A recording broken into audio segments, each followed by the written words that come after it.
Welcome to the African History Network show. It is Sunday, September 11th, 2022, and we are live. Calling numbers 313-778-7600, 313-778-7600. We're broadcasting right here on 910 AM Superstation WFDF here in Detroit, and on our Facebook fan page, The African History Network, The African History Network, and our YouTube channel, Michael Imhotep, Imhotep. Well, the whole world was shaken. And the whole world has been talking about Queen Elizabeth II. It took place Thursday, September 8th, 2022. We got the news late morning, I guess it was. And there's been a ton of media coverage, a ton of news articles written about the passing of Queen Elizabeth II. And there's a lot of coverage and fascination with the royal family, okay, or what some people call the royal family. I was on Roland Martin Unfiltered on Friday, and we discussed this, so I'm going to share a segment of that with you. But after the initial stories about Queen Elizabeth II passing away at the age of 96 and having served 70 years on the throne as the monarch of Britain, and after news stories of her death dominated media in America and around the world, stories dealing with the brutal history of British colonialism started to be told. Now, on Thursday, there was not a whole lot of stories about that. Some of them started creeping in Thursday, but we started seeing more coverage of this on Friday, the day after she passed away. Okay. We know that on September 8th, there was a tweet from Professor Uju Anya of Carnegie Mellon University, who was no fan, had no love for Queen Elizabeth II. And Professor Uju Anya was born in Nigeria. She moved to the U.S. when she was 10 years old. She was born in Nigeria, and she had family members who were killed during the Nigerian Civil War, and she had family members who were killed, and she has no love for Queen Elizabeth II. We saw discourse around that. We saw Jeff Bezos, founder of Amazon, who posted on social media criticizing Professor Uju Anya, and there's a whole backlash behind that. And we've seen numerous stories, especially Friday, Saturday, and Sunday. We've seen numerous stories dealing with the history of colonialism, the brutal history of colonialism in Great Britain, and the fact that Great Britain 100 years ago colonized between 1/5 and some sources say 25% of the world population, and how they got the wealth that you saw distributed in the newsreels that they've been showing on social media. Okay, and the newsreels they've been showing in the media, and the gold carriage, and all of this. Where did this wealth come from? Queen Elizabeth II had a net worth of $500 million when she passed away. The royal monarchy is worth $28 billion. Okay, where did this money come from? So while I was on the air on Friday, I saw the story from the New York Times. In Africa, the Queen's death renews a debate about the legacy of the British Empire. Now we're seeing also stories about Caribbean nations wanted to separate from the Commonwealth, wanted to declare themselves a republic and separate from the Commonwealth as well. We see an increase or a renewed talk regarding Caribbean nations getting reparations. Today on MSNBC, I saw, I think it was on Yasmin Vesuvian show. They were in Kingston, Jamaica. They interviewed the brother who's the head of the Universal Negro Improvement Association. They also interviewed a brother who's a Rastafarian.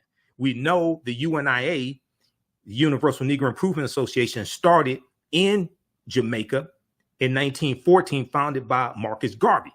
And they're talking, and they have no love for Queen Elizabeth II. We know Jamaica was a colony of Great Britain. Okay, and it's still part of that. It's part of the Commonwealth.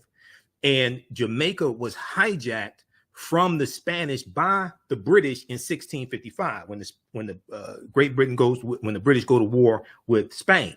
Okay, and they're fighting over these different territories, and they get Jamaica from Spain in 1655, because we know it was in 1494 that Christopher Columbus conquered Jamaica for the Spanish crown, King Ferdinand and Queen Isabella. So we're starting to see more conversations, more news stories, more articles, more cable news stories about the history of Great Britain, slavery, colonialism, and the brutality they inflicted on these African and Caribbean nations and India, Asian nations, etc. So we're going to talk about that on today's show. And then also we'll give you class number 1 of my new 8-week online course, Ancient Kemet, the Moors and the Ma'afa, Understanding the Transatlantic Slave Trade, what they didn't teach you in school, started up Saturday, September 10th. You can still register for this 8-week online history class. It's going to blow your mind. And we do the sessions live. All the sessions are archived and recorded, so you can go back and watch it anytime. Visit our website, TheAfricanHistoryNetwork.com, TheAfricanHistoryNetwork.com. You can register for it there. As soon as you register, you can watch Saturday's class, the class we just did Saturday. Next class is going to be Thursday. It'll be Thursday, September 15th, 7 p.m. Eastern Standard Time. Okay, so we're going to get through. We have a ton of information to get through on today's show. On the African History Network show, we focus on educating, empowering, and inspiring people of African descent throughout the diaspora and around the world, because right now it's correct your own behavior. What you do for yourself, what you do to yourself, and what you allow other people to do to you and get away with is based upon what you think about yourself. What you think about yourself is based upon what you have been taught about yourself. What you've been taught about yourself is based upon everything you've read, heard, and seen about yourself. Network.com. If we look briefly here, we're going to one here in just a second, Giovanni, from Roland Martin Unfiltered. But there was a really good article from the New York Times. September 9th. In Africa, the Queen leads a debate about the legacy of British slavery. And I want to pull this one up here. It talks about there's a fairy tale around Queen Elizabeth II. Well, she was a princess. There's a fairy tale around her becoming queen. And she was on a trip to Kenya in 1952 before the Mau Mau Rebellion begins, which is 1952 to 1956. But she's on a trip to Kenya, and she gets word that her father dies, and she's going to become queen. Okay. And one of the things this article talks about is that the crackdown on the Kenyans, okay, took place just a few months after Queen Elizabeth, after she became Queen Elizabeth II. Okay. Let me pull this article up here. In Africa, the Queen's death renews a debate about the legacy of the British Empire. In Africa, the Queen's death renews a debate about the legacy of the British Empire. We'll continue this on the other side of the break to the African History Network show. I'm Michael Imhotep in a few minutes. This being the 21st anniversary of 9/11 as well, and the attack on the Twin Towers. There's been a lot more coverage dealing with the death of Queen Elizabeth II also. Okay, so right before the break, I was talking about this piece here from the New York Times. Okay, and this came out, I saw it while I was on the air on a Friday on Roland Martin Unfiltered. It came out probably about a couple of hours before on the air Friday. And the name of this article is In Africa, the Queen's death renews a debate about the legacy of the British Empire. In Africa, the Queen's death renews a debate about the legacy of the British Empire. Now, this picture here that they're showing, this is from, this is Mau Mau fighters, the Mau Mau Rebellion in 1952 in Kenya. And Kenya was a British colony at the time. An anti-colonial rebellion was suppressed shortly after Queen Elizabeth II ascended to the British throne. Okay, and they have these Africans in internment camps. Some sources say there were 150,000 of these Kenyans in internment camps, but overall there's something like 5 million that were either in internment camps or like confined to their homes. Very little movement. They have something called a movement pass.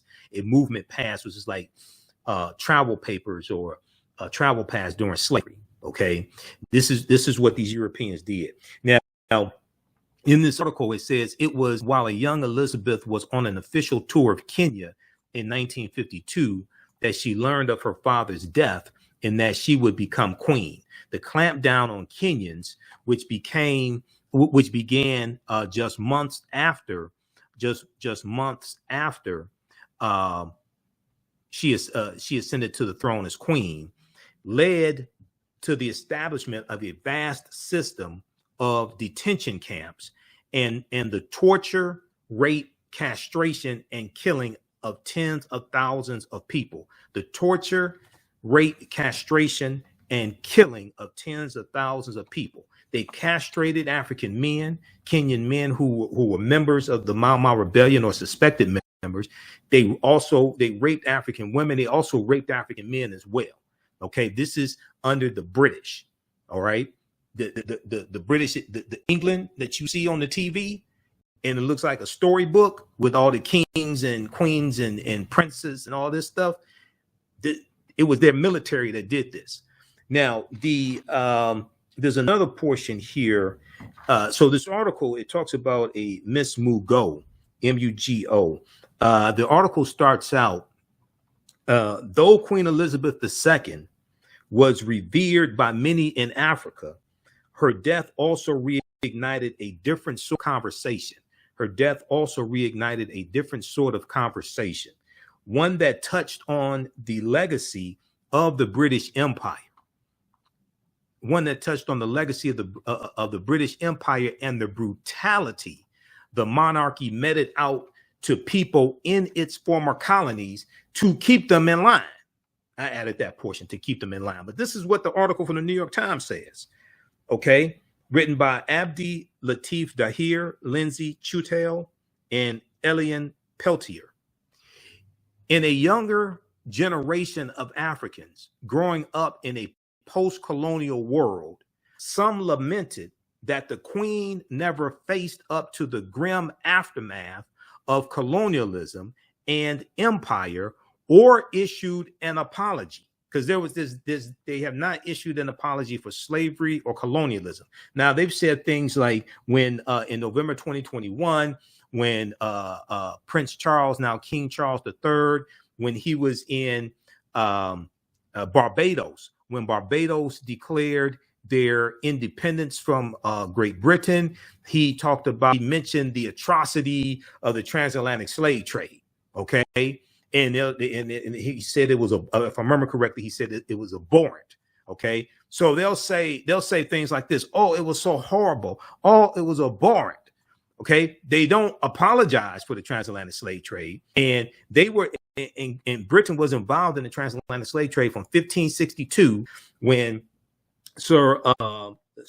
when John Hawkins got involved in 1562 up until now. They abolished the international transatlantic slave trade in 1807.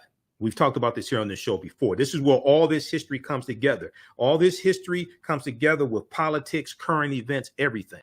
All right. 1807, Great Britain abolishes the international transatlantic slave trade, which means bringing Africans into their country and their colonies to enslave them, but also going to capture them, going to buy them, etc. They abolished that. Great Britain enters into international treaties with other European nations to do this. The U.S. abolishes the international transatlantic slave trade January 1st, 1808. U.S. Congress passes the law March 2nd, 1807 to abolish the international transatlantic slave trade. The U.S. also enters into international treaties. Okay, but even though Great Britain abolished the international transatlantic slave trade, or their involvement in it in 1807, slavery was still legal in their colonies, in Britain and their colonies until 1834. So they're involved in slavery from 1562 to 1834. Okay, so yeah, you abolished it, but how many billions of dollars did you make in those 200 plus years that you were involved in it? And when you all got involved in it, Great Britain dominated the transatlantic slave trade. The Industrial Revolution that starts in the 1790s in Manchester, England, was largely fueled by the production of cotton. The majority of that cotton that England produced was from slave labor. So it's like, because I saw some Europeans on social media today trying to give Great Britain credit for ending the transatlantic slave trade or ending slavery, their involvement in slavery in 1834. But then you paid reparations to 46,000 British slave owners. You took out a loan to pay them 19 million pounds. You didn't pay reparations to the 800,000 enslaved Africans you set free. And it's like the arsonist setting fire to the house, and then the arsonist calls the fire department. The fire department comes, the arsonist says, "I'm the one that called you." The news cameras show up. The arsonist jumps in front of the news cameras and say, "I saw the whole thing. I'm the one that calls the fire department." Then the arsonist gets the key to the city from the mayor, and they get a call from the governor. But the people whose house is burned down, nobody cares about them. That's what's going on here when people say, "Oh, well, they ended slavery in 1834 after over 200 years." It was about 3.1 million Africans that that Britain takes out of Africa during that period of time. You got to run that on somebody that doesn't read. So in a younger generation of Africans growing up in the post-colonial world, back to the article from the New York Times, in a younger generation of Africans growing up in a post-colonial world, some lamented that the Queen never faced up to the grim aftermath of colonialism and empire or issued an apology. They said they wanted to use the moment to recall the oppression and horror parents and grandparents endured in the name of the crown, and to urge for the return of crown jewels like the ones stolen out of South Africa, rare massive diamonds taken from the continent. Now, Alice Mugo, M-U-G-O, a 34-year-old lawyer in the Kenyan capital of Nairobi, she said, "You can look at the monarchy from the point of view of high tea and nice outfits and charity. But there's an ugly side. There's also the ugly side. And for you to ignore the ugly side is dishonest. And for you to ignore the ugly side is dishonest." Now, Miss Mugo, Alice Mugo, said she recently found her grandmother's movement pass. These are like travel papers during slavery. Her movement pass issued when the British colonial government in Kenya declared a state of emergency to help suppress the anti-colonial Mau Mau rebellion, who were fighting for their land because the British invaders had taken the land away from most of the land away from the Kenyans. The movement passes restricted the free movement of Kenyans in their own land. Okay. I would say that's kind of like gentrification right now in Detroit, but we ain't gonna go there.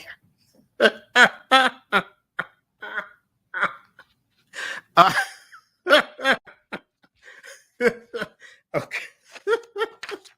All right. Now it was so it was while a young Elizabeth was on an official tour in Kenya in 1952 that she learned of her father's death and that she would become queen. The clampdown on the Kenyans, which began just months after Queen Elizabeth II ascended to the throne, led to the establishment of a vast system of detention camps and the torture, rape, castration, and killings of tens of thousands of people,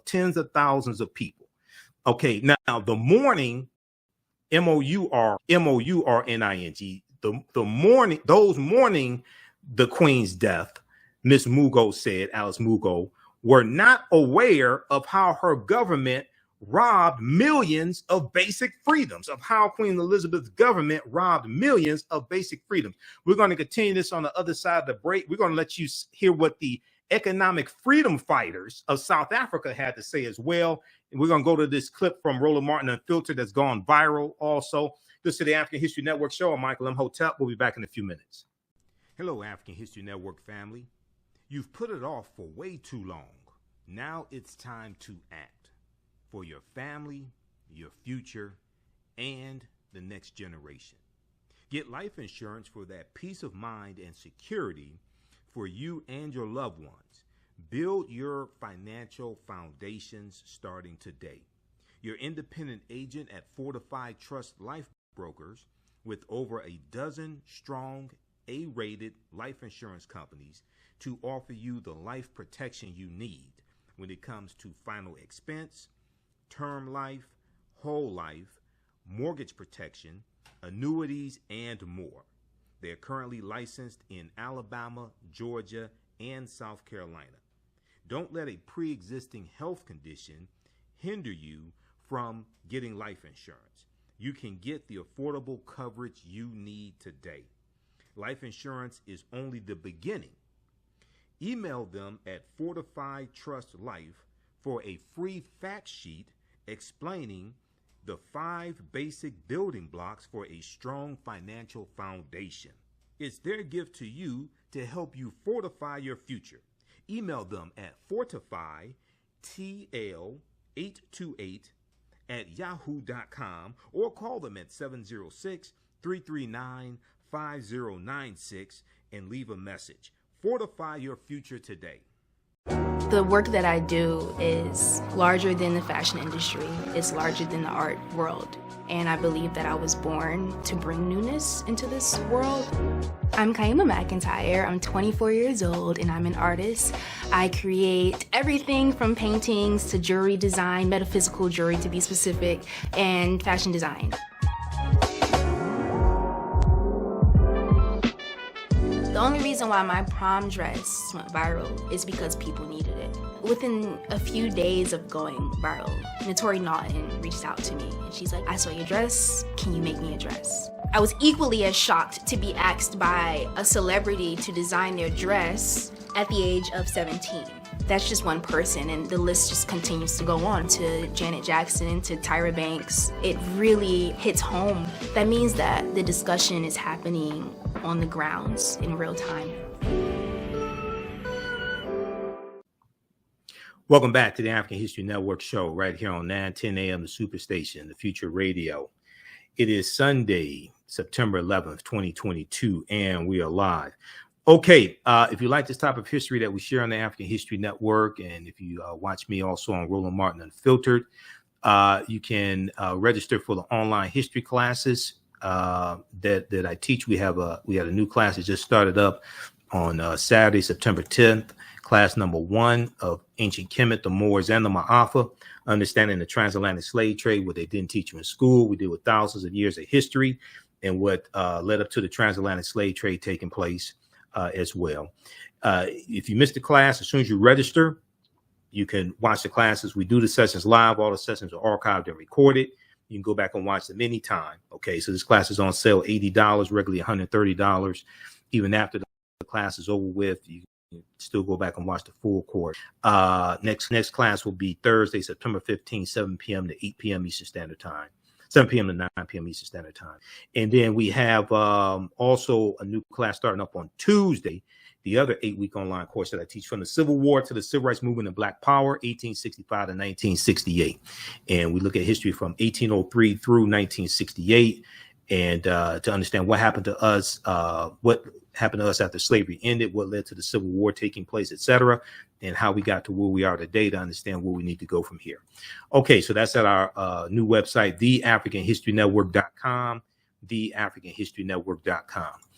All right, I want to go back to this article. This is a great article from the New York Times. This came out Friday. I saw it when I was on the air on Roland Martin's show, and I mentioned it there. In Africa, the Queen's death renews a debate about the legacy of the British Empire. I've also been seeing some other articles similar to this as well. A good one from CNN. We'll talk about on today's show. Cloud of Colonialism hangs over Queen Elizabeth's legacy in Africa. Also, there's one from theguardian.com, which is a UK publication. Queen's death intensifies criticism of British Empire's violent atrocities. So we're starting to see more of this history coming out now. We have to keep it up, and African people in the world have to push for reparations now against Great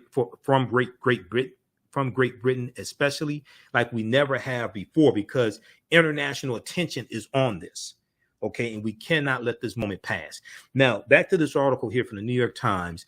Alice Mugo, whose grandmother, who is from Kenya, whose grandmother is from Kenya, and her grandmother was there during the Mama Rebellion in Kenya.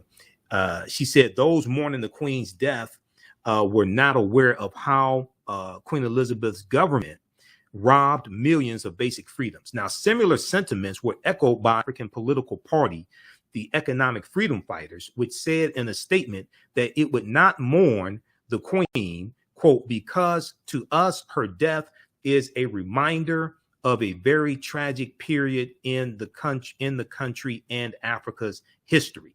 Okay, they went on to say the Queen, they wrote, was the, quote, head of an institution built up, sustained, and living off a brutal legacy of dehumanization of millions of people across the world. And we know at one point in South Africa, it was a colony, the British colonized South Africa as well. The British get South Africa in the Berlin Conference of 1884 and 1885. I talked about that in my broadcast on Thursday, the 3-hour broadcast I did on Thursday. Also, when I was on Roland Show as well, we talked about I mentioned the Berlin Conference of 1884 and 1885, where 14 European nations meet in Germany, and they carve up Africa into colonies, because they have been fighting, killing each other for so long. And they realized Africa was large enough for them to stop fighting and killing each other, and they could all benefit from Africa. And so they redrew the boundaries in Africa, and they redrew the boundary lines around the natural resources that the respective nations wanted. This is a Berlin Conference of 1884 and 1885. Okay. And if we look at this here, this is a good article from thoughtco.com, thoughtco.com. The Berlin Conference to Divide Africa, the colonization of the continent by European powers. Okay. Now, this is a drawing here of what's taking place. All these Europeans, there were nobody of African descent there to represent Africa. These are all Europeans making these decisions. All right. Now, if we look at this quickly here, the Berlin Conference was Africa's undoing in more ways than one. The colonial powers superimposed their domains on the African continent. By the time independence returned to Africa in 1950, the realm had acquired a legacy of political fragmentation that could neither be eliminated nor made to operate satisfactorily. Okay. Now, if we look at this here, okay, so the purpose of the Berlin Conference in 1884, at the request of Portugal, in the Portuguese first ones involved in the transatlantic slave trade in 1441. In 1884, at the request of Portugal, German Chancellor Otto von Bismarck called together the major Western powers of the world to negotiate questions and end confusion over the control of Africa. German Chancellor Otto von Bismarck appreciated the opportunity to expand Germany's sphere of influence over Africa and hoped to force Germany's rivals to struggle with one another over territory. Okay. At the time of the conference, 80% of Africa remained under traditional and local control. What ultimately resulted was a hodgepodge of geometric boundaries that divided Africa into 50 irregular countries, this new map of the continent of Africa was superimposed over 1,000 indigenous cultures and regions of Africa. The new countries lacked rhyme or reason and divided coherent groups of African people and pushed together disparate groups of African people, groups that didn't get along. Okay. Now, this map here, it shows you African colonization after the Berlin Conference, 1884, 1885, and it shows you the different nations that Britain gets, but who gets which nations. And Britain got a lot out of this.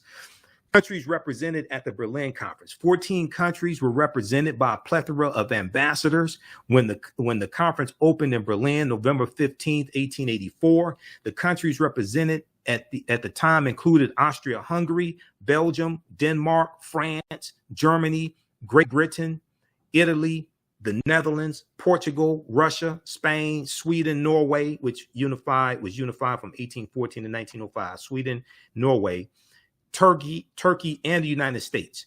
Of these 14 nations, France, Germany, Great Britain, and Portugal were the major players in the conference, controlling most of colonial Africa at the time. Okay, now I want to go to this clip here from Roland Martin Unfiltered. And we started out talking about Professor Uju Anya of Carnegie Mellon University and Jeff Bezos comment she made about Queen Elizabeth II, and then Jeff Bezos criticizing her comments. And then we started talking about Queen Elizabeth II, British colonialism, and slavery. Okay, let's go to this clip, Giovanni. Now let's talk about Queen Elizabeth II. First of all, what's quite interesting, Prince Charles actually spoke today. And if you want to show, which is strange to me, I really don't understand this here. ABC, NBC, CBS, they all carried his first speech as king. But these are the same people who didn't carry President Biden's speech on saving democracy. I'm just trying to understand, and maybe y'all can tell me why Prince Charles, now King Charles, speech. Y'all come on, sure, yeah. Maybe y'all can explain to me why that was worthy, literally, of all three broadcast networks carrying the speech. But when the United States president gave a primetime speech talking about the threat to democracy, well, you did not quite see the coverage. Now, if you look at social media, you have seen all different types of responses to the death of Queen Elizabeth II, who died at 96 years old. One that's gotten a lot of attention is this professor from Carnegie Mellon, Uju Anya. And this was her initial tweet. She said, "I heard the chief monarch of a thieving, raping, genocidal empire is finally dying. May her pain be excruciating." Ouch. Now, that wasn't the only tweet that she sent out, but that particular tweet, it got the attention of the richest person in the world, Jeff Bezos. This is what he tweeted. "This is someone supposedly working to make the world better. I don't think so. Wow." Well, folks weren't too happy with old Jeff. They began to rip him as well. Look at these tweets that went out. "Imagine how people will react when it's your turn. Jeff, your work to bust unions and force workers to pee in bottles, please shut up. I know it's not you saying something about making the world better." Those were three of the responses.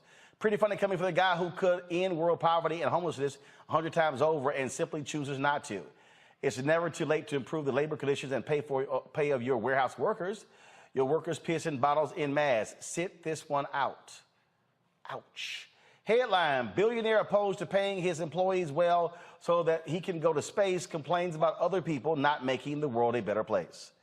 No surprise that the richest man in the world is upset when the people don't bend the knee to the ruling class. Breaking: man who has workers peeing in bottles and having miscarriages in warehouses to meet quotas tries to take the moral high ground. Ooh, it's insane that Jeff Bezos tweets with us, a billionaire who blatantly and violently exploits workers and feels comfortable trying to have a morality battle on the Bird app.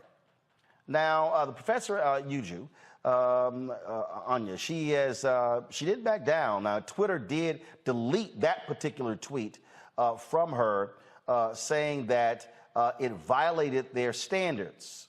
Not sure how that's the case.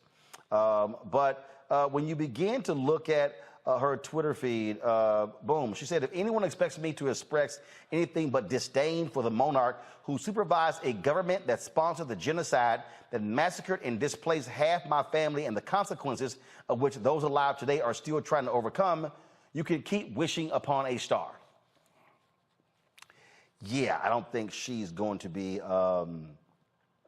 backing down from any of that. There was some other, I'm looking at some other tweets that she had posted.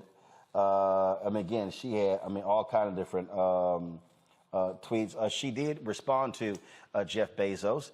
She said, "May everyone you and your merciless greed have harm in this world. Remember you as fondly as I remember my colonizers." Wow. Again, her tweet that spurred a reaction. Carnegie Mellon did offer a response. This was what they posted. They said, "We do not condone the offensive and objectionable messages posted by Uju Anya today on her personal social media account. Free expression is core to the mission of higher education. However, the views she shared absolutely do not represent the values of the institution, nor the standards of discourse we seek to foster." So here's what's interesting. And this was a tweet here that Uju retweeted. "Reminder that Queen Elizabeth is not a remnant of colonial times. She was an active participant in colonialism. She actively tried to stop independence movements, and she tried to keep newly independent colonies from leaving the Commonwealth. The evil she did was enough." She was talking about this article here. This woman was, it says she was tortured with axes during Kenya's struggle for independence from British colonial rule.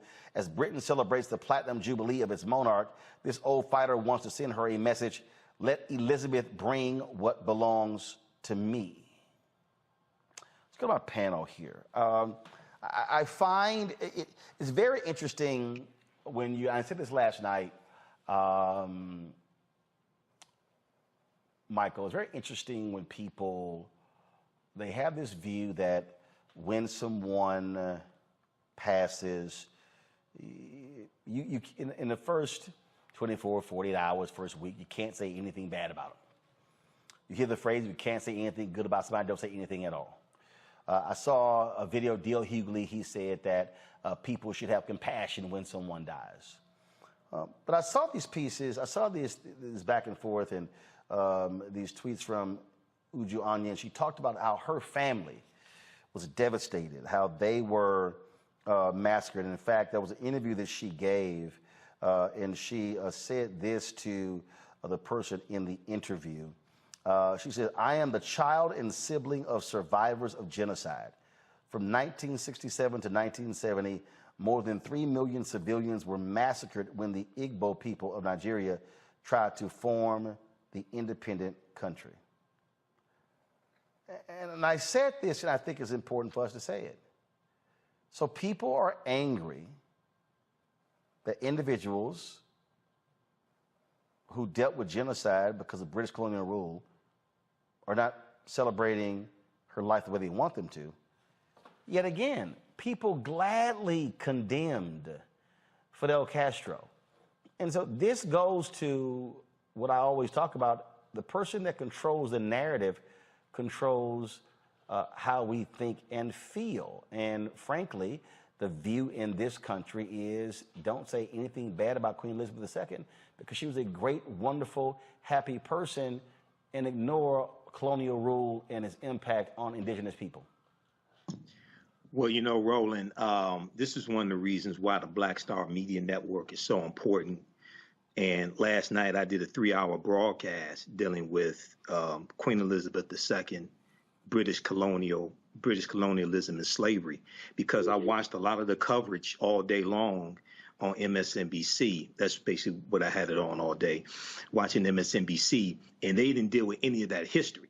Okay, the opulence, when they showed all the footage and going back decades, and they showed the gold carriage drawn by 30 horses, and they show all the people in their regalia and things like this.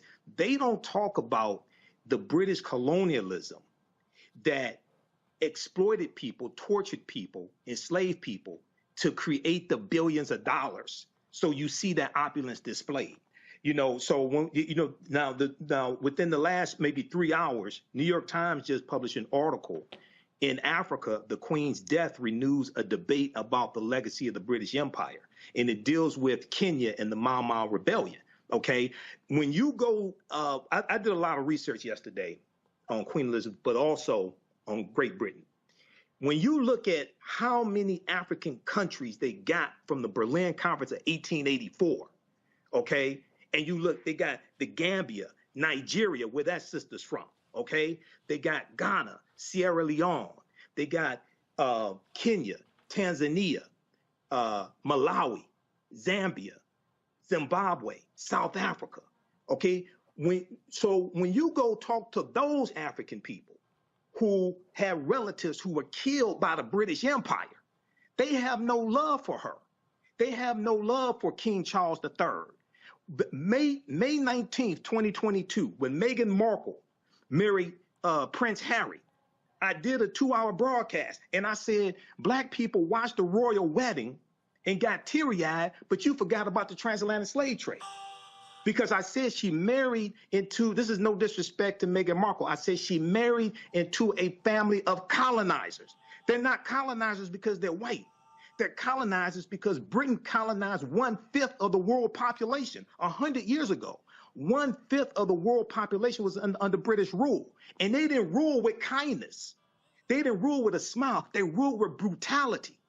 So I don't wish anything ill on Queen Elizabeth II. I sure as hell don't miss her. And I hope some more join her.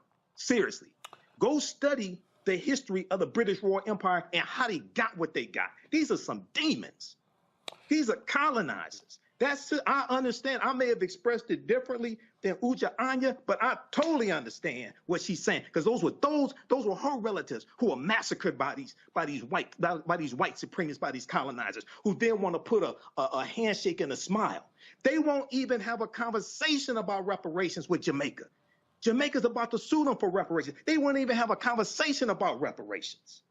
So I have no love lost for them. Here are some, Etan Thomas, former NBA player,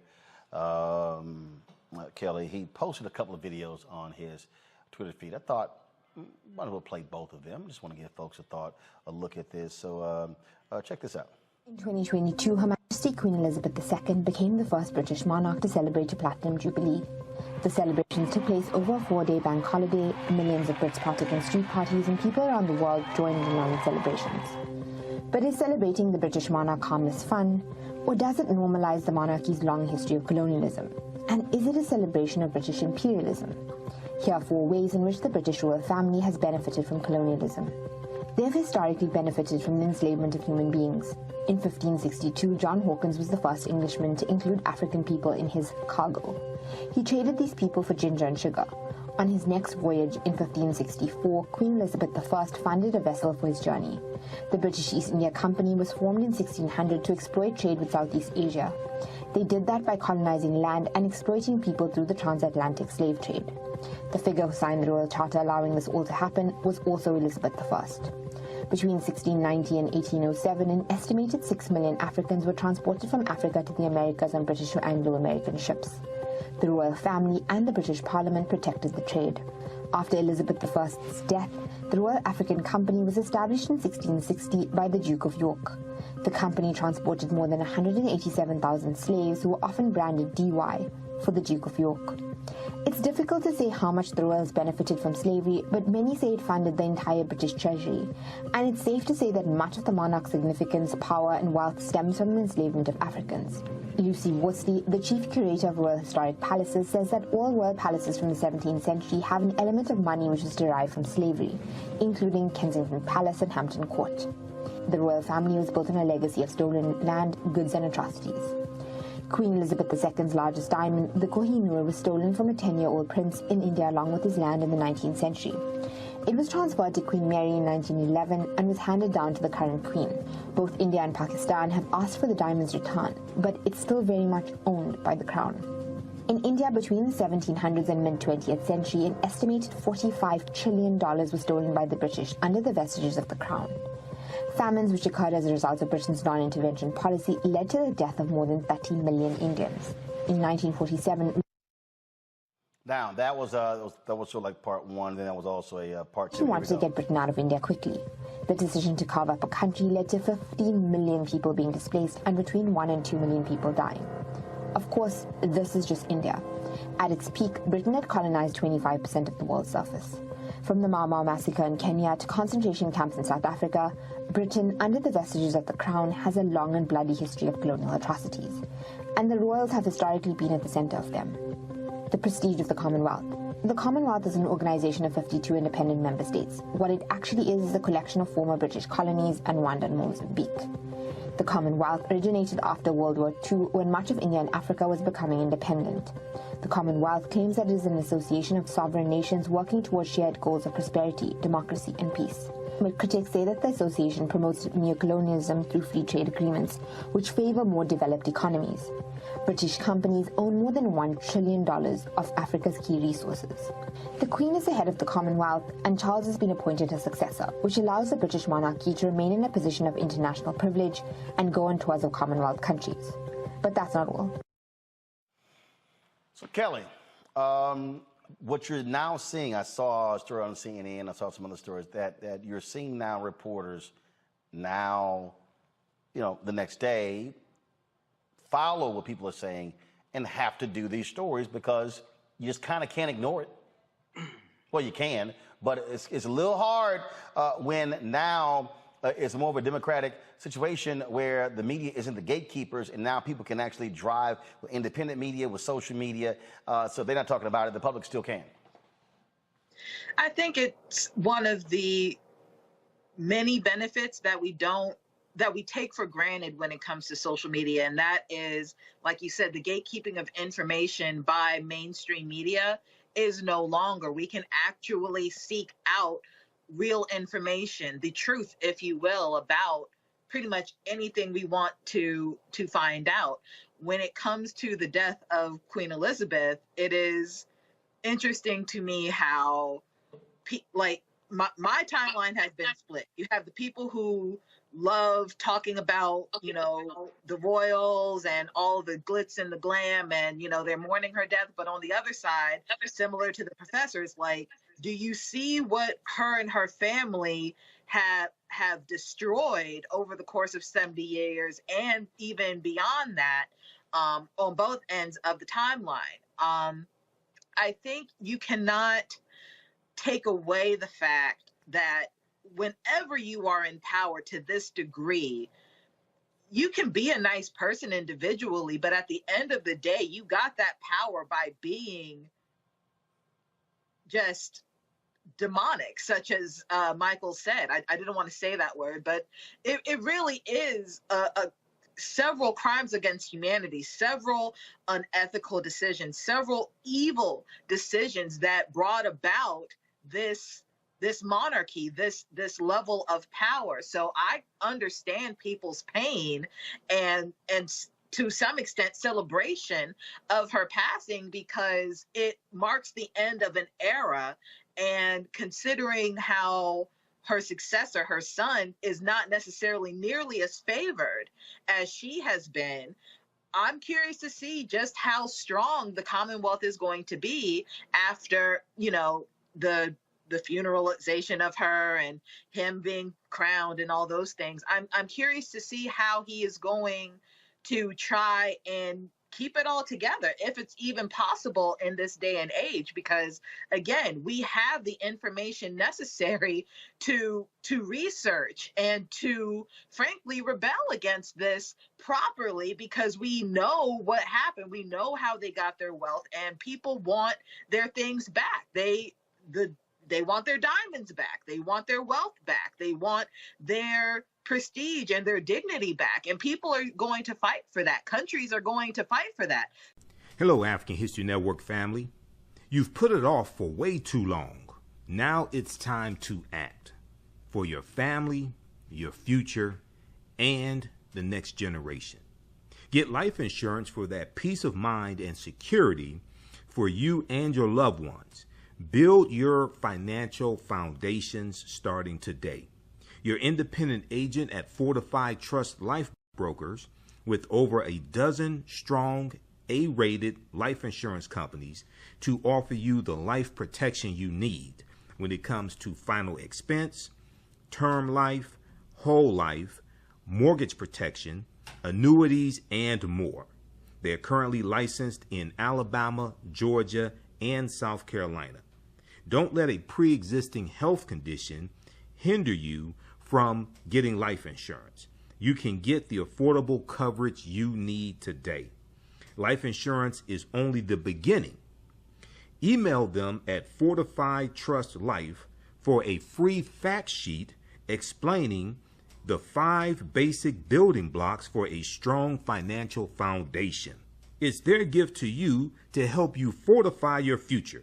Email them at fortifytl828@yahoo.com or call them at 706-339-5096 and leave a message. Fortify your future today. Welcome back to the African History Network show right here on 910 AM Superstation Future Radio. All right. If you like this type of information, also, you can support the African History Network, $ the AHN show through Cash App, $ the AHN show through Cash App. Also through PayPal, paypal.me/the AHN show. Visit our new website, TheAHNShow.com. We have the information there. And this helps us keep doing the research, stay on the air, keep broadcasting, pay some of the bills, etc. Also register for my new 8-week online class. It just started up on Saturday, September 10th, Ancient Kemet, the Moors, and the Ma'afa, Understanding the Transatlantic Slave Trade, what they didn't teach you in school, where we get deep into a lot of this information. Okay. So right before the break, we were talking about some of the news stories that have come out since the death of Queen Elizabeth II, dealing with British colonialism and the history of the British involvement in slavery, things like this. The cloud of colonialism hangs over Queen Elizabeth's legacy in Africa. And then also Professor Uju Anya, who now I follow on Twitter, she got backlash because of a tweet that she made about Queen Elizabeth II and the Great Britain's involvement in atrocities in Nigeria. Okay. Now, there's a good article. We're going back to the clip in just a second, Giovanni. There's a good article from Huffington Post. I posted this on our Facebook fan page, the African History Network. It got over 4,500 likes. The View host Sonny Hostin criticizes Queen Elizabeth II for crown of pillaged jewels, pillaged jewels. And I said, "Speak, my sister, speak," in my Facebook post. Sonny Hostin also defended a since-deleted tweet from Nigerian-born Carnegie Mellon professor Uju Anya, who hoped the Queen's death was excruciating. Okay, this article is from September 9th, 2022 from HuffingtonPost.com. Etan Thomas had that on his he had that clip on his Twitter. I think it was on his Twitter page or something like that on social media. It's called Slavery, Colonization, and the Crown. Just Google that, Slavery, Colonization, and the Crown. Okay, but that was an excerpt from Roland Martin Unfiltered. So I meant to say May 19th, 2022. I mean, May 19th, 2018. May 19th, 2018, when Meghan Markle married Prince Harry. That was also on Queen Charlotte Sophia's birthday. Queen Charlotte Sophia was of African Moorish ancestry on her mother's side of the family. She was the wife to King George III, Queen Charlotte Sophia. And it was also Malcolm X's birthday, May 19th as well.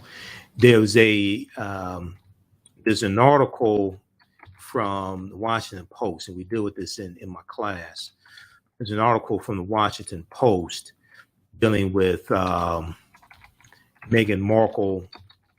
So it came out in 2017 before she married Prince Harry. And it's an article dealing with, will Meghan Markle be the first biracial royal or something like that? Okay, let me pull this up. This is from the Washington Post. And at the time, now I'd already knew about Queen Charlotte Sophia because we talk about Queen Charlotte Sophia in my classes. But this article right here by Deneen L. Brown, and Deneen L. Brown writes some really good articles for the Washington. And some people thought that Meghan Markle was going to be a queen. I'm like, no, she's the Duchess of Sussex, the Duchess of Sussex. Okay, and then she gave up her title. We know she and Prince Harry gave up her title. Okay, all right. Meghan Markle, Queen Charlotte, and the wedding of Britain's first mixed race royal. Okay, this is from this is the one on the day of the wedding, May 19th, 2018. But here is Queen Charlotte Sophia on my left, who was of African Moorish ancestry on her mother's side of the family, and she was the wife of King George III. Queen Charlotte of Mecklenburg Strelitz. King George III was the king of England that the 13 colonies were revolting against during the American Revolutionary War. Okay, his wife was of African descent. Charlottesville, when you had the Unite the Right rally in Virginia, okay, in Virginia, where you had the white supremacists, and they said they were trying to save a statue of Robert E. Lee. Okay, Charlottesville is named after Queen Charlotte Sophia. Wouldn't they have a fit to know that the city that they were in having their white supremacist rally was named after a woman of African descent? All right. There was I was looking at, I was doing a lot of research like the past 4 days, and I had to teach my class on Saturday, but I was looking at a map dealing with the countries that Great Britain has colonized. Okay. And there's a number of different maps that show this. The one I'm going to look at right here, and there's some from the Commonwealth. There's some maps from the Commonwealth also. The one I want to look at right here, this is from Wikipedia. List of countries gained independence from the UK. List of countries that gained independence from the UK. Because this map shows you, there's some maps that show you it shows like the flags of those nations. This map shows you the actual names of the nations. That's why I want to show you this here. Okay. This one shows the actual names of the nations. And let's zoom in on this as much as we can. We're going to go from left to right. Okay. So we see, in those of us who live in the Detroit area, we know Canada is part of the Commonwealth as well, right? So you have Canada in 1931. They gained their independence from Great Britain. United States, 1776, American Revolutionary War, but they kept slavery.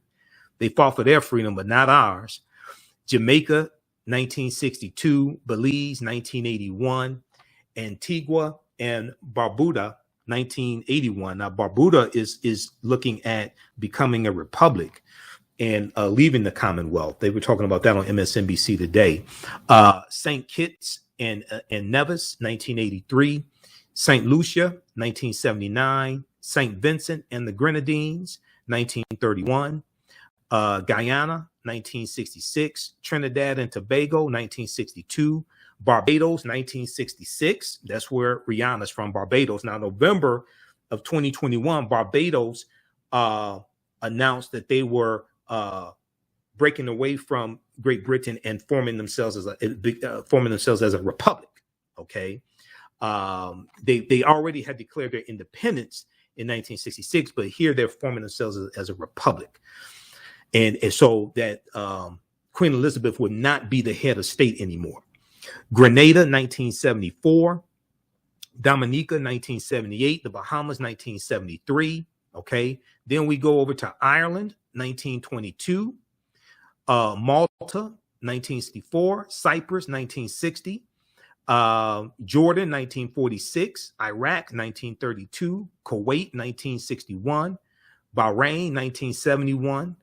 Qatar, 1971, Pakistan, 1947, India, 1947. That's India, Mahatma Gandhi, the racist Mahatma Gandhi. He was a racist. He did not like African people. He did not like South Africans. There's some very disparaging things Mahatma Gandhi said about African people. Myanmar, 1948, Sri Lanka, 1948. United Arab Emirates, 1971, Yemen, 1967. Then we go to the African nations. And these are nations that the U.S. got from that Great Britain got from the Berlin Conference of 1884 and 1885. Gambia, 1965. Sierra Leone, 1961. We're coming up on a break. All right. We'll continue this on the other side of the break. Listen to the African History Network show. I'm Michael Imhotep. We'll be back in a few minutes. Welcome back to the African History Network show right here on 910 AM, the Superstation, Future Radio. Calling numbers 313-778-7600. 313-778-7600 is the call-in number if you have a question or comment. Okay, I want to go back to this map, and then we're going to go to clip number 2 from CNN, Giovanni. So this map that I have up, now this is from Wikipedia. This is from the Commons on Wikipedia. List of countries that have gained independence from the UK, from the United Kingdom. List of countries that have gained independence from the United Kingdom. We know the United Kingdom is made up of Britain, Scotland, and Wales.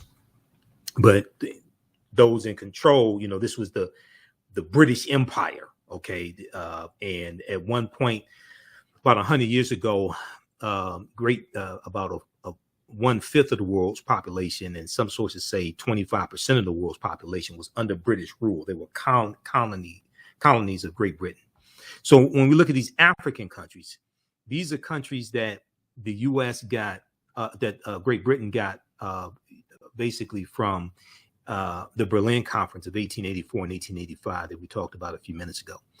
Gambia, 1965, declared their independence from Great Britain. Sierra Leone, 1961. You have Ghana, 1957. Nigeria, 1960. Botswana, 1966. South Africa, 1931. Lesotho, 1966. Now, Lesotho is an enclave inside of South Africa. It's a country within South Africa, like Highland Park, Michigan is a city within the city of Detroit. That's what Lesotho is. Swaziland, 1968. Zimbabwe, 1980.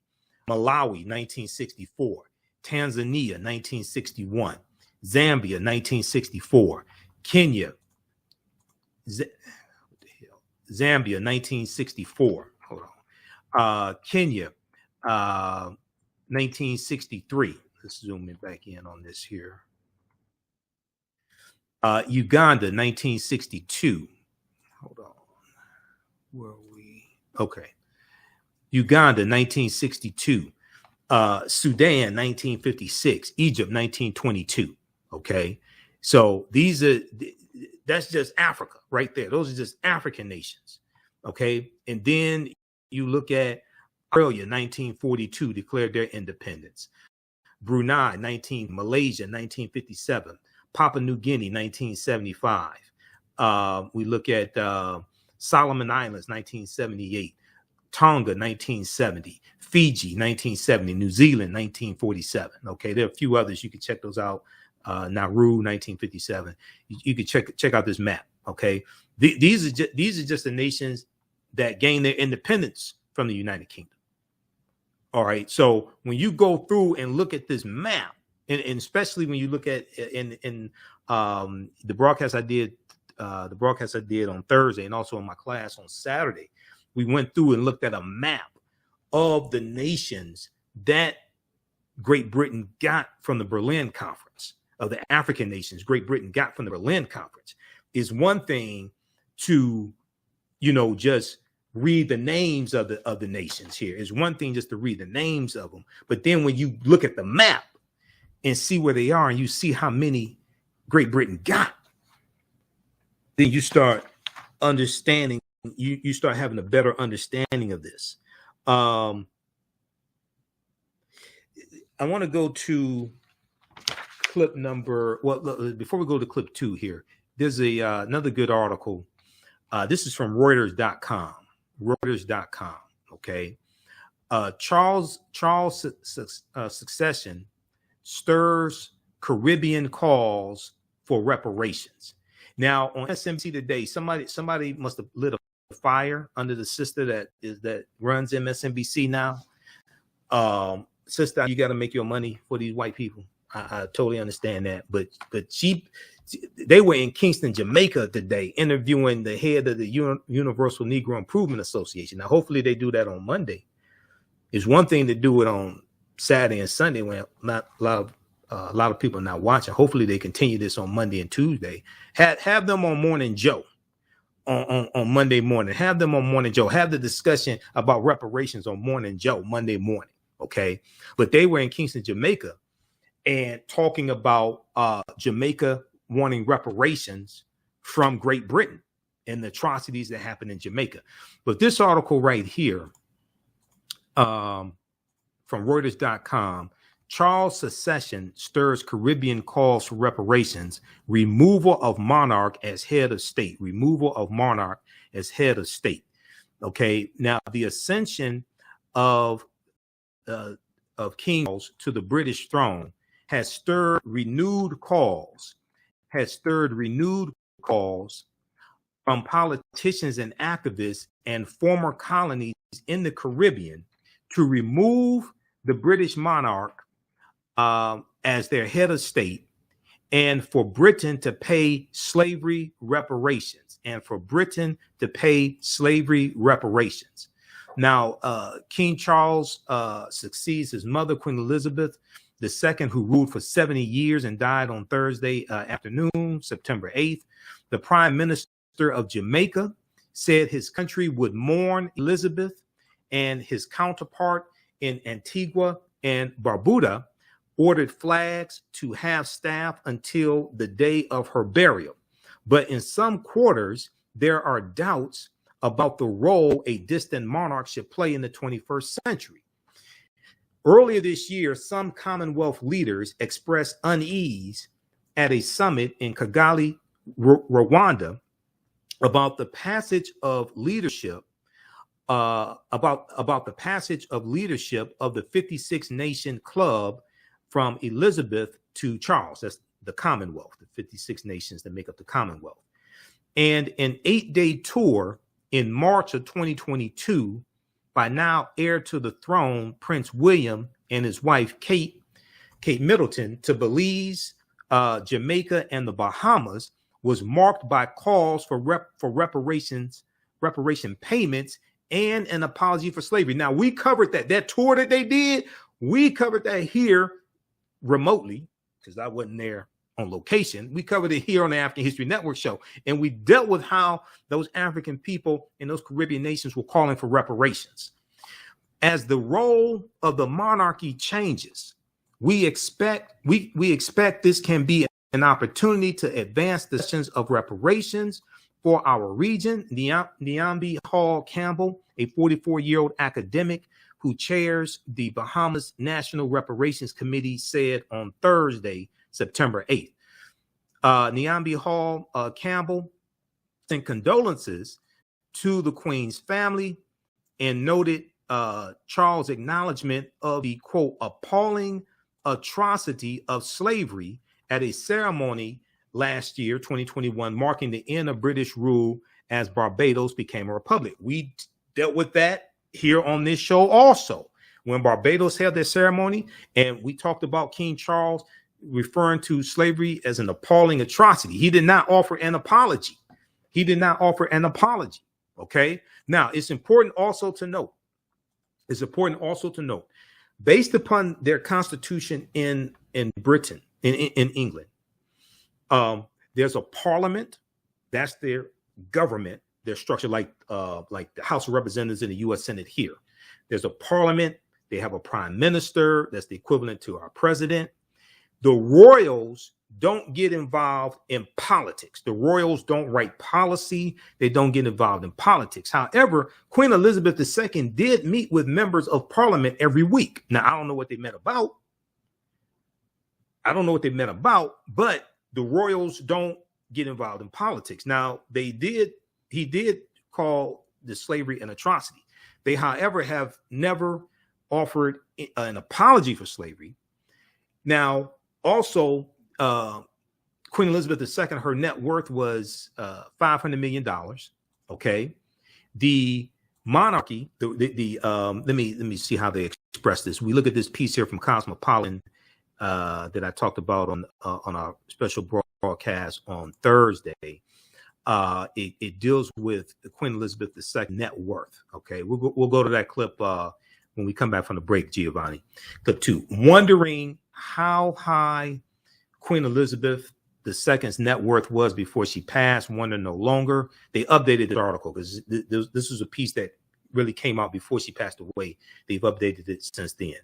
The Queen's stamp collection alone is worth 100 million pounds. 100 million pounds. Okay, so they go through and they talk about according to Forbes magazine, the Crown, through the firm, which actually goes by Monarchy PLC, the British Crown, holds nearly $28 billion in assets.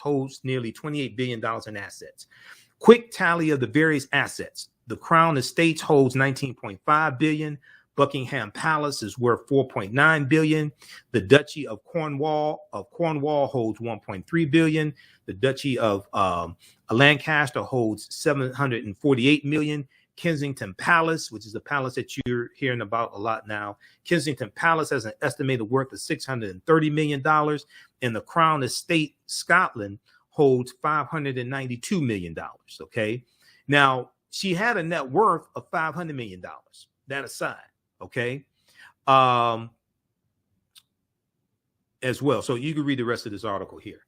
So the monarchy, I don't know all the legalities of this, but I think the monarchy could have cut a check of like $100 million to the nations, especially the Caribbean nations like Jamaica, that they colonized.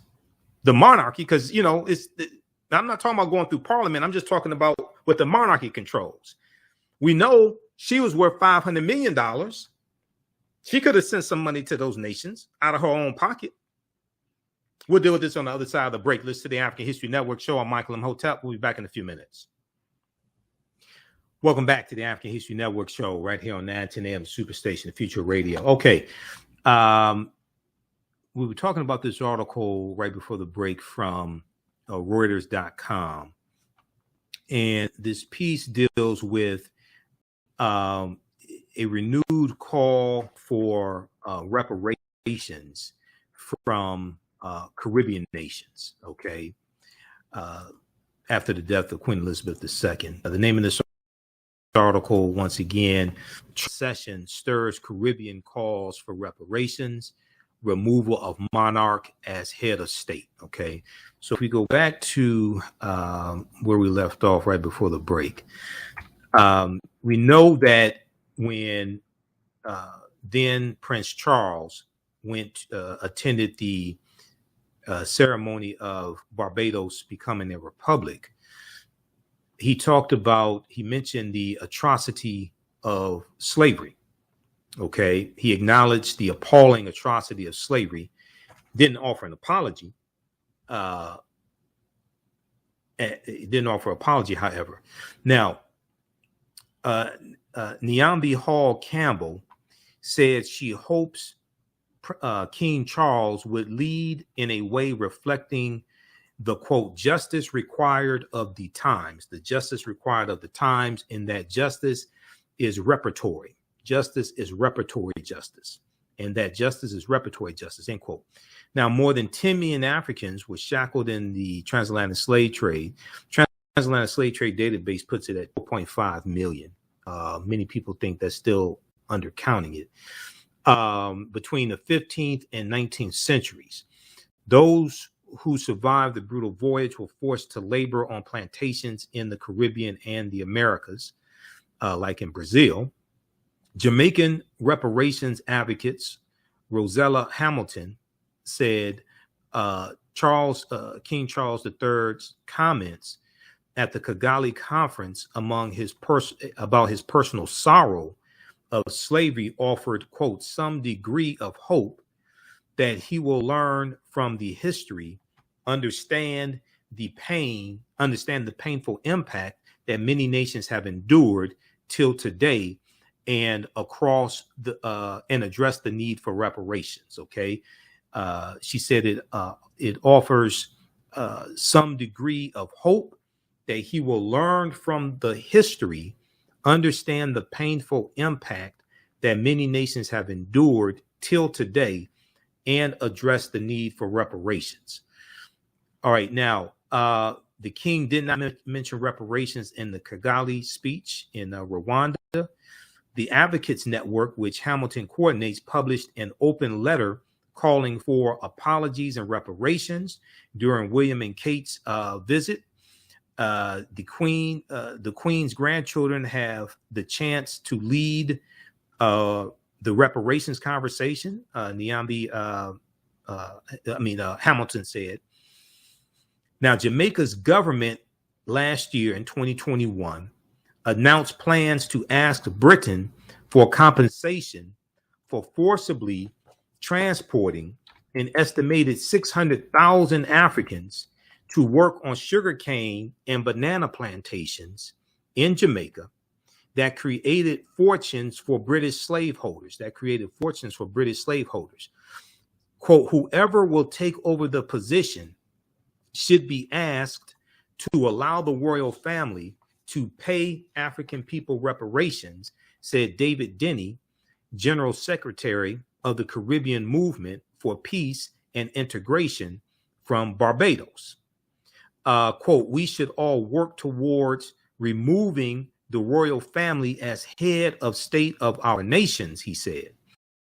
I totally agree. The Commonwealth, kick them out as head of state. I totally agree. Jamaica has signaled it may soon follow Barbados in ditching royal rule, but remain members of the Commonwealth. An August 2022 survey showed 56% of Jamaicans favor removing the British monarch as the head of state. Michaela Phillips, opposition member of Jamaica's parliament in 2020, filed a motion backing the removal. Quote, I am hoping, as the prime minister has said in one of his expressions, that he would move faster when there is a new monarch in place, Phillips said on Thursday. Okay, so check out the rest of this article here. You're going to see a lot more talk about this, a lot more articles regarding this. Charles Succession stirs Caribbean calls for reparations, removal of monarch as head of state. Okay. All right. Now, there was a really good article from CNN. Good article from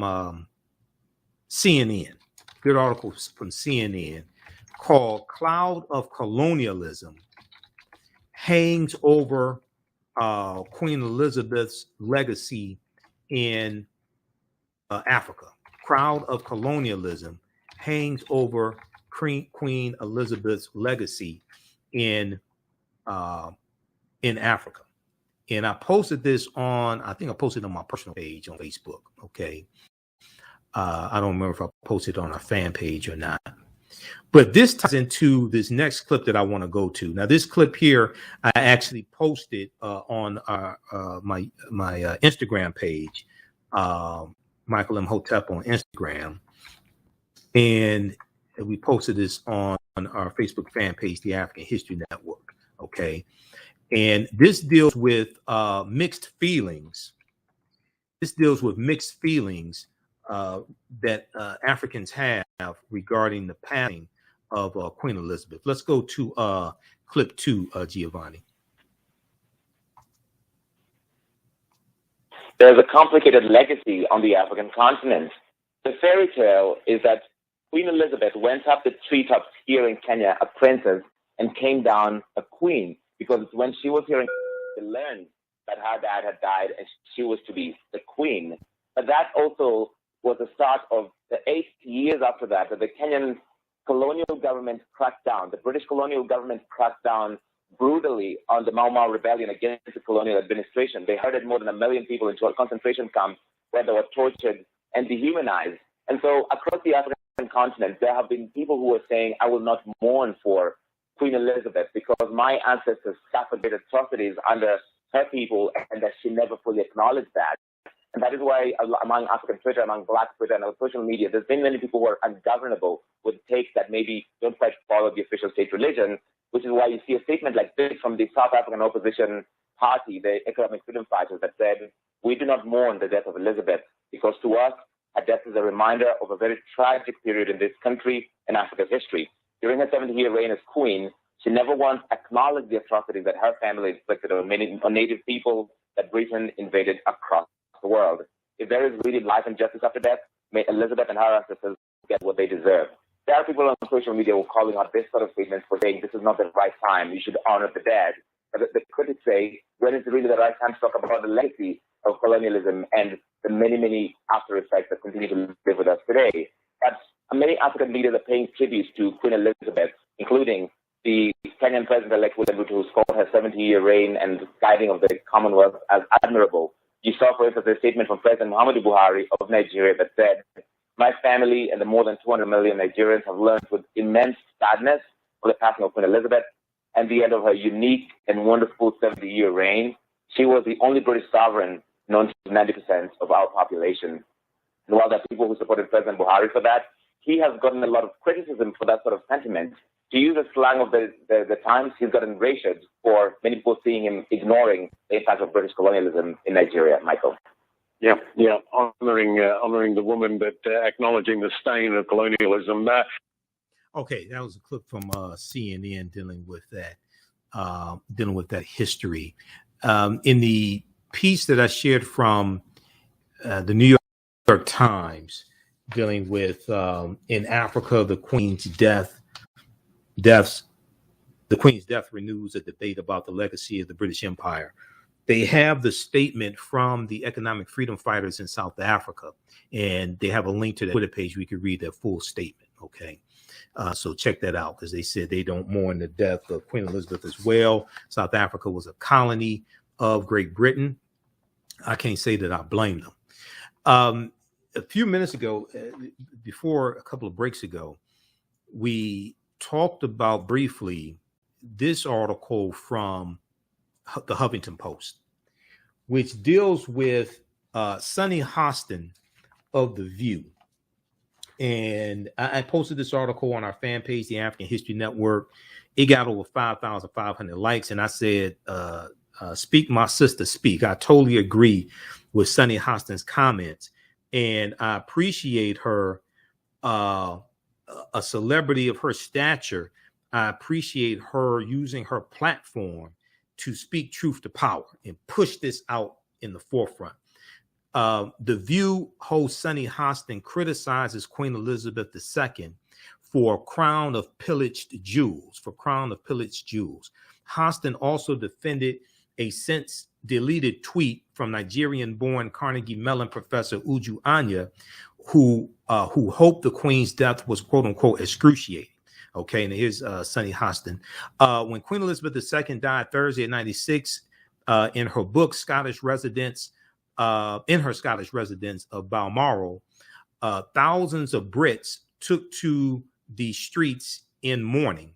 Not all were as grief-stricken as Daniel Craig, however, as The View co-host Sonny Hostin made sure to remind viewers on Friday. Sonny Hostin said, quote, she wore a crown with pillaged stones from India and Africa. Queen Elizabeth II wore a crown of pillaged stones from India and Africa. And now what you're seeing, at least in the Black communities that I'm a part of, they want reparations. They want reparations. Now, Sonny Hostin also defended a controversial tweet regarding the news of the monarch's death. We'll continue this on the other side of the break. Listen to the African History Network show. I'm Michael Imhotep. We'll be back in a few minutes. Welcome back to the African History Network show. All right. So right before the break, we were talking about this article here from HuffingtonPost.com, and it deals with Sonny Hostin of The View and some comments she made regarding comments she made defending Uju Anya, defending her criticism of Queen Elizabeth II. Okay, and if we go back to this piece here, all right, let's scroll down. Let's go back to this. Okay, so Sonny Hostin also defended a controversial tweet regarding the news of Queen Elizabeth's death, which has been deleted by Twitter from Nigerian-born Carnegie Mellon professor Uju Anya. Now, Sonny Hostin defeated the tweet by arguing that it was, quote, it was a thieving, raping, genocidal empire, before adding, quote, we can mourn the queen and not the empire. We can mourn the queen and not the empire. Now, I've seen a couple of articles making that point. We can mourn the queen and not the empire. Okay, I'm not mourning either one of them. You know, my queen died in 2018. Her name was Aretha Franklin. So, as a matter of fact, when I posted on our Facebook fan page, The African History Network, I did a post, and it said that somebody asked me, because I saw African Americans posting, and they were praying for the queen and things like that. And one post that I did said that you should pray that Queen Elizabeth gives reparations to the nations that were colonies of Great Britain, and or pray that she pushes for reparations, maybe not give, but pushes for reparations before she passed away. And then also I post, I'm gonna pull these up quickly here. I did one post where, now that post got over 2,700 likes on our Facebook fan page, The African History Network. I also did one where I said that somebody asked me if I was praying for the queen, and I said, for what? Aretha Franklin's already an ancestor, because that's the queen right there, Aretha Franklin. She died in Detroit in 2018. Let me blow this up. This is on my personal page, Michael Imhotep. So we have this right here. We have this post that I did on September 8th. Okay. And it got hundreds of likes on our fan page. Stranger, Michael Imhotep, are you praying for the queen? Me, for what? Aretha Franklin's already an ancestor. Right. So, and then I did this post here. They got over 2,700 likes on our fan page, The African History Network. So if you don't follow us on our Facebook fan page, The African History Network, you definitely should. This one, let me see, this other post that I did, it said, let me go to this, hold on. This other post dealt with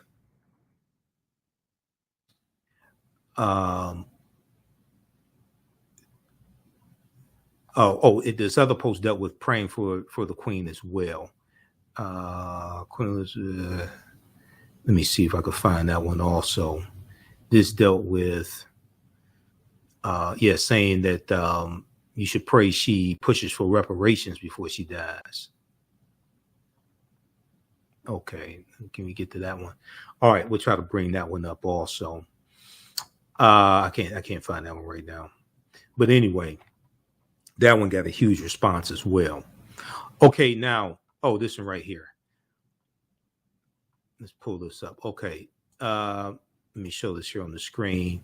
I said if you're praying for, if you are of African descent, praying for Queen Elizabeth II, you better be praying she gives reparations to the countries Britain colonized before she dies. That's what I said. If she doesn't give reparations because they don't get involved in politics, she can't write legislation. She could have left some money to those nations in a will. We see what happens. She meets with Parliament every week, members of Parliament every week. She could push in those meetings. So, we'll see what happens. But African people around the world have to push for reparations now against Great Britain, especially like we never have before. Okay. Going back to this article dealing with Sonny Hostin. Okay. So Hostin defended the tweet from Uju Anya. Now, the monarchy, quote, was built on the backs of Black and brown people, Sonny Hostin said, who previously lived and studied in London. So she has like more in-depth knowledge of this than many people and even many African Americans, because she actually lived and studied in London. Okay. While the show co-host Ana Navarro suggested the United States was guilty of the same and built the country on the same backs as Britain, Sonny Hostin doubled down and stated firmly, and we want our reparations. Let's just keep in mind that the British colonies that became the United States, the colonies that became the United States, the 13 colonies started out as British colonies. So Great Britain was involved in the transatlantic slave trade before the United States got involved in the transatlantic slave trade. Let's just keep that in mind. Let's deal with the order. Let's deal with it chronologically. Great Britain got involved here in the 13 colonies before the United States came into existence in 17, if you want to start it in 1776, before then. Now, during the American Revolutionary War, 1775 to 1783, the colonies are fighting for their independence and their freedom, but they also wanted the freedom to keep slavery. Even though there were some abolitionists, they wanted the freedom to keep and maintain slavery and to profit from it as well. Okay, so like Dr. King said, we're coming to get our check. Now, this piece here, those watching on Facebook and YouTube, keep watching. We're running out of time here on 910 AM Superstation WFDF. You can watch us on our Facebook fan page, The African History Network, and our YouTube channel, Michael Imhotep. We're going to keep going for a few more minutes here. I want to deal with this. This is from Snopes.com. Did Queen Elizabeth II own stolen diamond, quote unquote, stolen diamond named Great Star of Africa? Because there's a lot of memes floating around on social media dealing with this, okay? And this breaks down actually what happened. Also, there's a good article from face-to-faceafrica.com from 2019 dealing with this diamond also. Snopes said, we look for the truth behind a claim involving Queen Elizabeth II and what is believed to be the largest diamond of its kind in the world. This came out September 8th, 2022. Okay.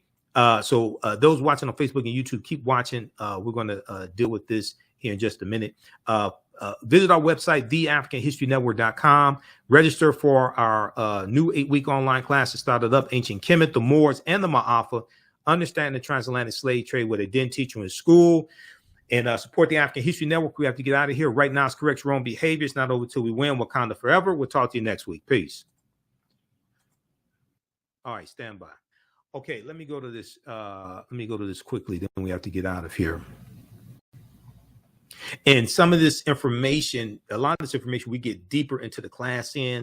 And it is, I do a PowerPoint presentation. We have book references, articles, video clips, all of that. Okay, so you're really going to learn a lot.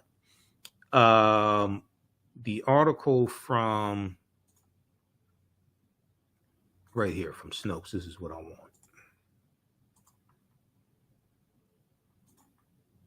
From Snopes.com. Okay, once again, did Queen Elizabeth II own stolen diamond named Great Star of Africa?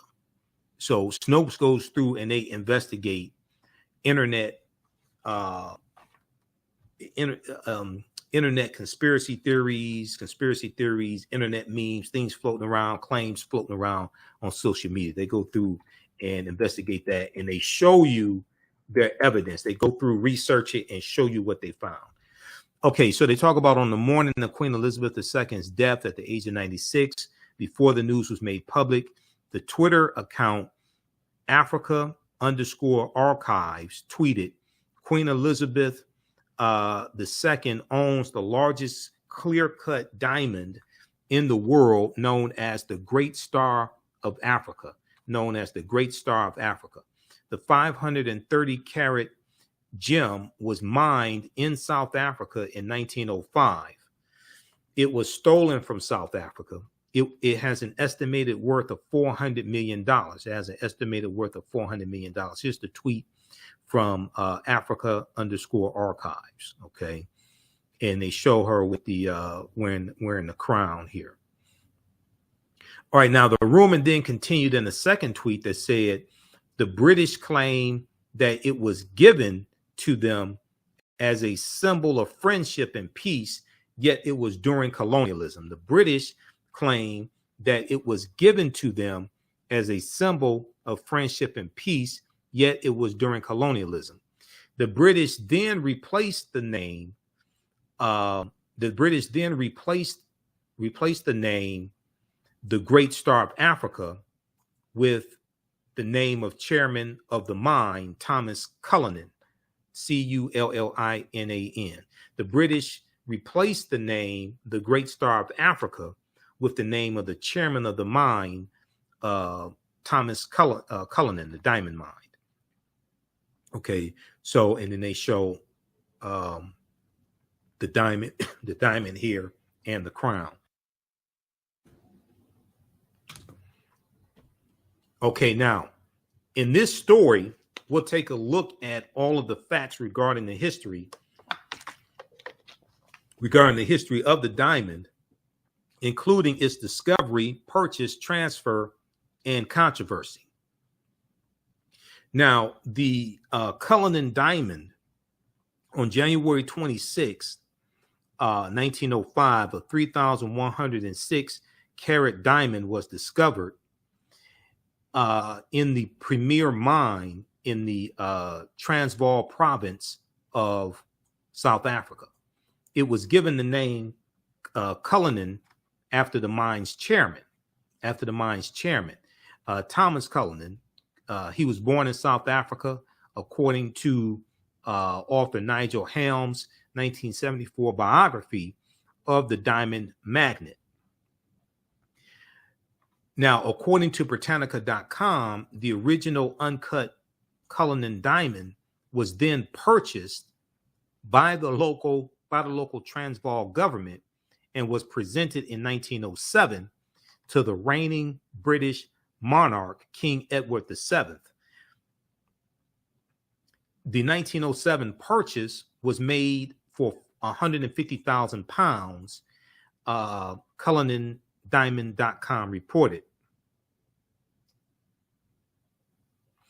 Now, in Helm's biography of Cullinan, he wrote that the original uncut diamond was sent to London in April 1905 and was, quote, officially presented to King Edward VII on November 9th, 1907.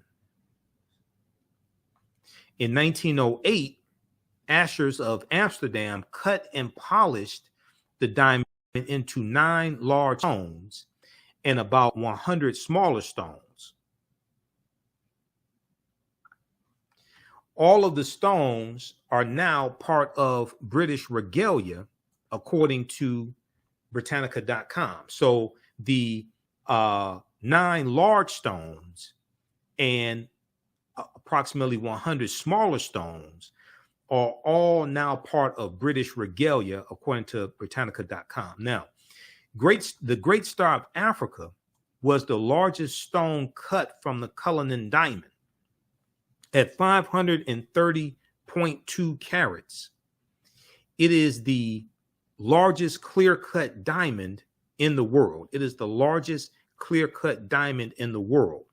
According to historical records, it is also known as Cullinan 1 First of Africa, or Cullinan 1, or it's known as First of Africa, or simply just Star of Africa, First Star of Africa, or simply just Star of Africa. It's unclear when each of these names originated. Now, it's true that Queen Elizabeth II owned the Great Star of Africa.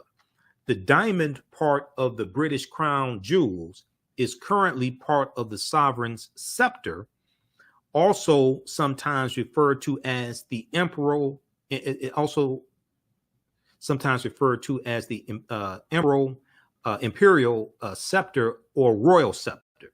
Okay, so the diamond part of the British crown jewels is currently part of the royal scepter. And here is a picture here. Now, this photograph shows the Great Star of Africa in the scepter, and other crown jewels was captured around the coronation of Elizabeth II in June 1953. Okay, so we see it here in the scepter. Now, the 317.4 carat Lesser Star of Africa, also known as Cullinan II, was also cut from the Cullinan diamond and is part of the British-owned imperial state crown. A Google search produced varying estimates for the value of the Great Star of Africa, such as $400 million and $2 billion. Its approximate worth is unclear. However, yes, the largest diamond of its kind in the world is worth a lot of money, to say the least. So we get to the question of, was the diamond stolen? Was the diamond stolen? Now, as for the accusation that the Great Star of Africa was stolen, this rumor needs some context. As previously mentioned, historical records indicate that the Transvaal government in South Africa purchased the original diamond and then presented it to the British monarchy. An article printed in 1995 by the Birmingham Post, summarized the controversy and included a statement from Buckingham Palace. Give back Great Star of Africa, says townships. Okay, now black township leaders in South Africa yesterday called on the Queen to give back the priceless Great Star of Africa diamond, which is set in the crown jewels royal scepter. The Azanian People's Organization, AZAPO, claims the diamond was stolen from the treasures of Azanian soil in South Africa. AZAPO spokesman Zathuli Nawi, I'm not sure how to pronounce that, said, quote, "She, the Queen, must be reminded that the diamond belongs to Black people of this country and to them alone. She, the Queen, must be reminded that the diamond belongs to the Black people of this country and them alone." The Great Star of Africa was bought by the Transvaal Republic from the premier mine and presented to King Edward VII as a gift in 1907.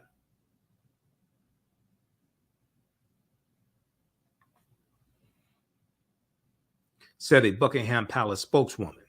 Now, it's true that the jewels originated in African soil, just as the organization claimed. Okay, so that was the article that they were referencing, an article printed in 1995. That's an excerpt of that article. Okay, now they go on to say, It's true that the jewels originated in African soil, just as the organization had claimed.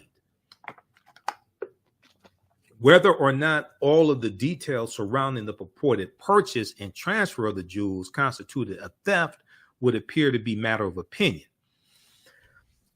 The legend of the jewels delivery. Now, how did the jewels safely make the voyage from South Africa all the way to Europe?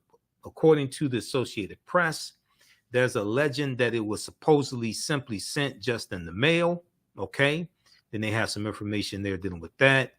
And then it goes on to say, in some, it's true that the Queen owned the diamond known as the Great State of Africa. As for the controversy over whether or not it was stolen from South Africa, as we mentioned, that matter is perhaps a bit more complicated. The story will be updated with any further data of developments that may help inform readers about the subject. Okay, and then they list their sources here, so you can go through and read all of their sources. If you have additional sources, you can contact Snopes.com so they can update their information as well. Okay, but those diamonds did come from South Africa. There's also diamonds from India as well. They did come from there as well. So the original post said, okay, there was okay, owns and it said it was stolen from South Africa. It was worth it, but they said that it was I think they said it was purchased, but at a time when South Africa was a colony. Okay, so it'll be interesting if King Charles III makes some statements about this and talks about where this came from. And if he can't talk about, he should be able to talk about it. But if he can't, somebody in Parliament should. Prime Minister should be able to talk about it. Okay, the new Prime Minister should be able to talk about it as well. Okay, now there was a good article from face-to-faceafrica.com, and I saw them post this on their Instagram page. Let me see if we can pull this up. Please, Star of Africa, face-to-faceafrica.com. Now they had this article in 2019. Okay, 2019 they had this piece. Let me see if we can find this here. A second. How Europeans took. Okay, this one right here, June 3rd, 2019. And they're going to come up with a bunch of ads here, face-to-face.com also. How Europeans, name of this article, how Europeans took the largest diamond from South Africa in 1906. Okay, this is from June 3rd, 2019. Let's look at this quickly here from face-to-faceafrica.com. Give us a thumbs up, give us a heart, give us a like on this if you like this broadcast. Those watching on Facebook and YouTube.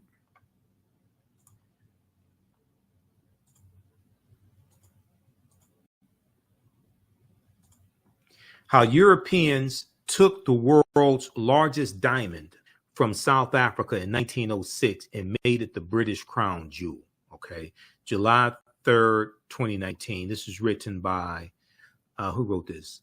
Amos Fofung, Fofung. Okay. And they show Queen Elizabeth II here with the crown and the royal scepter. All right. So you can check out this article as well.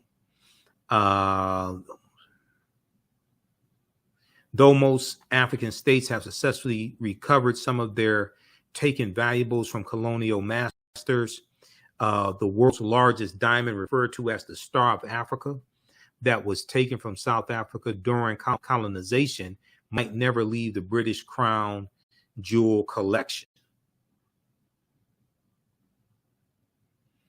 Okay, so read this piece also.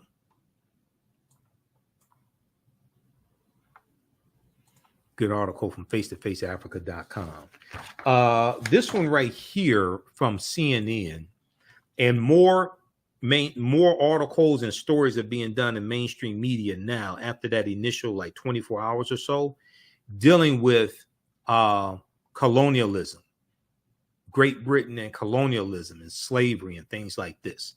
And this needs to happen. There need to be documentaries that come out.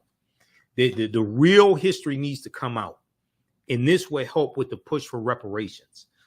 Cloud of Colonialism hangs over Queen Elizabeth's legacy in Africa.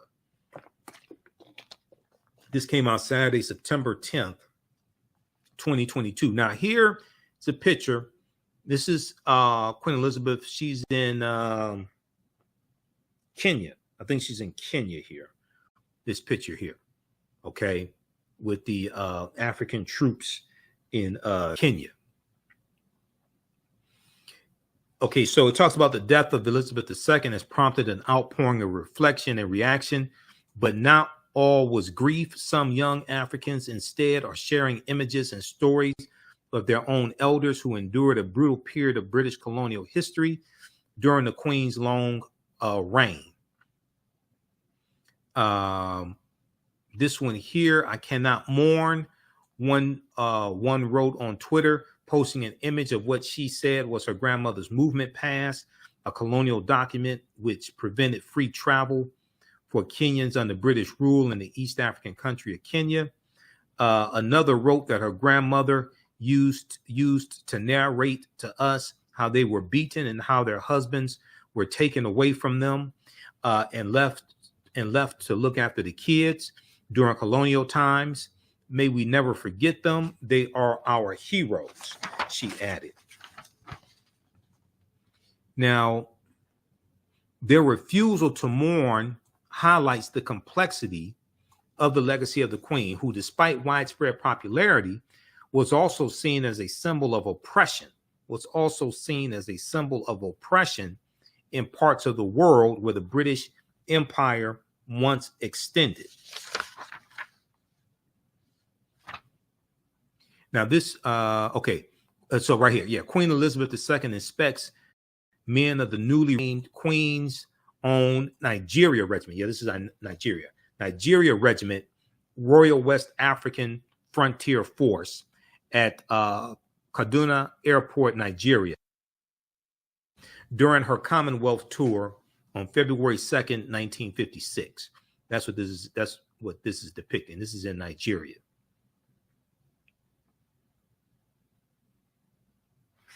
Now, Kenya, which had been under British rule since 1895, was named officially as a colony in 1920 and remained that way until it won independence in 1963.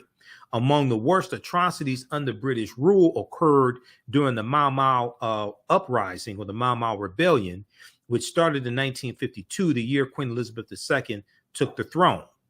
The colonial administration at the time carried out extreme acts of torture, including castration and sexual assault in detainment camps, where as many as 150,000 Kenyans were held.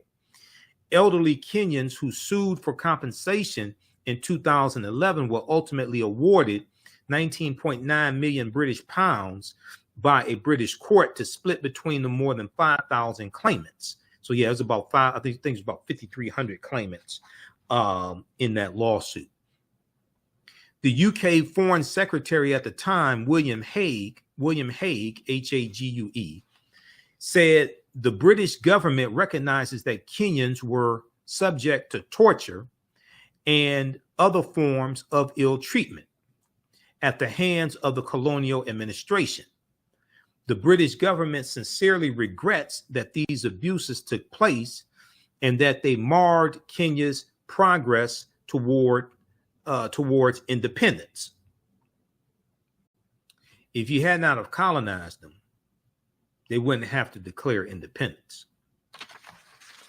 Now, Africa's memory of the Queen cannot be separated from that colonial past. Professor of Communication Farouk Pierogi at Kennesaw State University told CNN, the Queen's legacy started in colonialism and is still wrapped in it. The Queen's legacy started in colonialism and is still wrapped in it. It used to be said the sun did not set over the British Empire. No amount of compassion or sympathy that her death has generated can wipe that away, he told CNN. Okay, so check out the rest of this article here. It's a really good article. Now, here she is with Kwame Nkrumah in Ghana. Okay, Queen Elizabeth II on her way to the Kumasi Durbar with Kwame Nkrumah, president of Ghana, during her tour of Ghana, November 1961. They also show her dancing with Kwame Nkrumah as well. Where is this? Page 6, last page. Okay, here, where is this? Nairobi, Kenya, 1952. Okay, right here. Yeah. She's dancing with Kwame Nkrumah. Was that 61? Yeah, Queen Elizabeth II dances with President Kwame Nkrumah of Ghana during her visit to Accra, Ghana in 1961. All right. So check out this article also, and you're going to see more like Cloud of Colonialism. What's the name of this? Cloud of Colonialism hangs over Queen Elizabeth's legacy in Africa.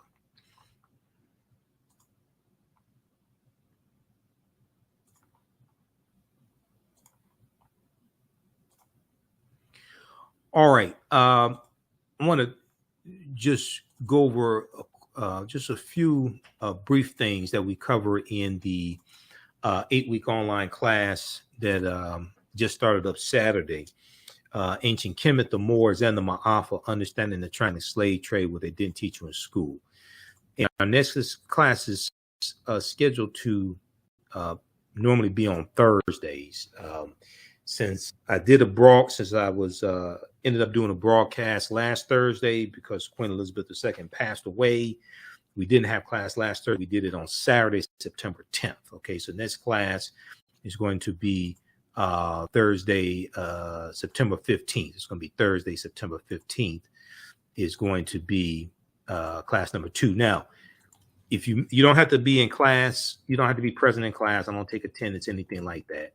We do all the sessions live. All the sessions are archived and recorded, and you can go and watch them anytime. So a year from now, 2 years from now, you can go back and watch the entire class. Okay, but here's some of the here's things that we deal with in the course, and also I have new information that I've incorporated dealing with Great Britain and slavery. And also Queen Elizabeth II. We actually dealt with some of that information in class number 1. But so here's some of the things that we deal with in the class. First of all, we can't start studying our history in slavery, even when we study the transatlantic slave trade, which is important to study.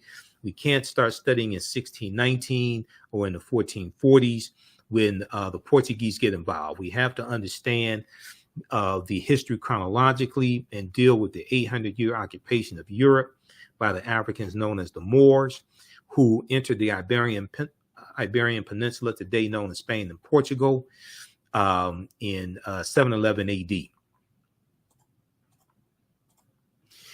This course not only deals with the transatlantic slave trade, but thousands of years of history that leads up to the transatlantic slave trade taking place. Okay.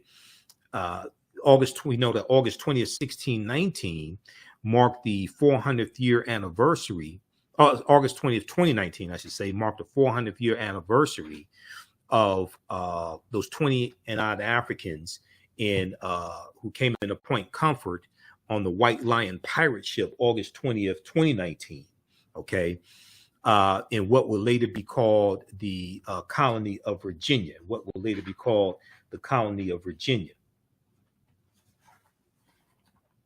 That year, now the year 2019, that 400th year anniversary, was known as the year of return, as many African Americans are reconnecting to Africa and traveling to Ghana and other West African countries when we discuss the transatlantic slave trade, we have to first understand that African people are the original people of North, Central, and South America, and have been in the land we call the United States of America at least 51,700 years.